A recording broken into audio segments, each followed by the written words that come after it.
जहां ठाकुर साहब अपनी दो बेटियों के साथ रहते थे। ठाकुर साहब गांव के सबसे रईस और प्रभावशाली आदमी माने जाते थे। उनकी दोनों बेटियां, बड़ी बेटी गौरी और छोटी बेटी रानी, बेहद खूबसूरत थीं, लेकिन उनके स्वभाव में जमीन आसमान का फर्क था। गौरी शांत, सरल और दयालु थी, जबकि रानी जिद्दी और लालची स्वभाव की थी। एक दिन ठाकुर साहब शहर से एक कीमती डायमंड का हार लेकर आए। हार इतना चमकदार था कि सूरज की रोशनी में उसकी किरणें पूरे कमरे को रोशन कर देती थीं। बस उसी दिन से दोनों बहनों के बीच झगड़ा शुरू हो गया। ये हार मेरा है, रानी चिल्लाती। नहीं, बाबूजी ने मुझे दिया है, गौरी जवाब देती।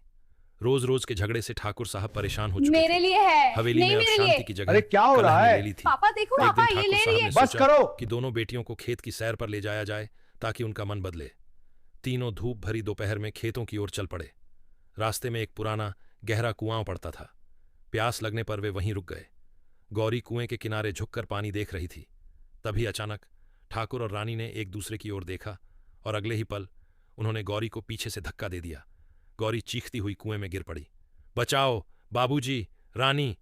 उसकी आवाज कुएं की दीवारों से टकराकर गूंज रही थी, लेकिन ऊपर खड़े ठाकुर और रानी जोर जोर से हंसने लगे। अब यह हार सिर्फ मेरा होगा, रानी बोली। दोनों वहां से चले गए। कुछ देर बाद उसी रास्ते से गांव की एक बहादुर लड़की भानु पानी पीने आई। उसे कुएं के अंदर से हल्की सी मदद की आवाज सुनाई दी। वह घबरा गई। उसने नीचे झांक कर देखा, गौरी कुएं की दीवार पकड़कर किसी तरह खुद को संभाले हुए थी। बिना समय गंवाए भानु ने पास के पेड़ से एक मजबूत रस्सी बांधी। रस्सी को कसकर पकड़ते हुए वह धीरे धीरे कुएं के अंदर उतरने लगी। नीचे पहुंचकर उसने गौरी का हाथ थाम लिया। डर मत, मैं हूं, भानु ने कहा।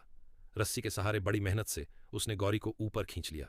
भानु ने गौरी को जमीन पर लिटाया, उसके सिर पर हाथ रखा। कुछ देर बाद गौरी ने आंखें खोलीं। वह कांप रही थी, लेकिन जिंदा थी। उसकी आंखों से आंसू बह निकले। तुमने मेरी जान बचाई, गौरी ने धीमे से कहा। भानु मुस्कुराई। जान से बढ़कर कोई हार नहीं होता। गौरी ने सारी बात गांव वालों को बता दी। सच सामने आया तो ठाकुर और रानी को अपनी करतूत पर शर्मिंदगी झेलनी पड़ी। गांव वालों ने फैसला सुनाया, जिस घर में लालच होगा वहां सुख नहीं टिकेगा। ठाकुर को अपनी गलती का एहसास हुआ। रानी ने भी रोते हुए अपनी बहन से माफी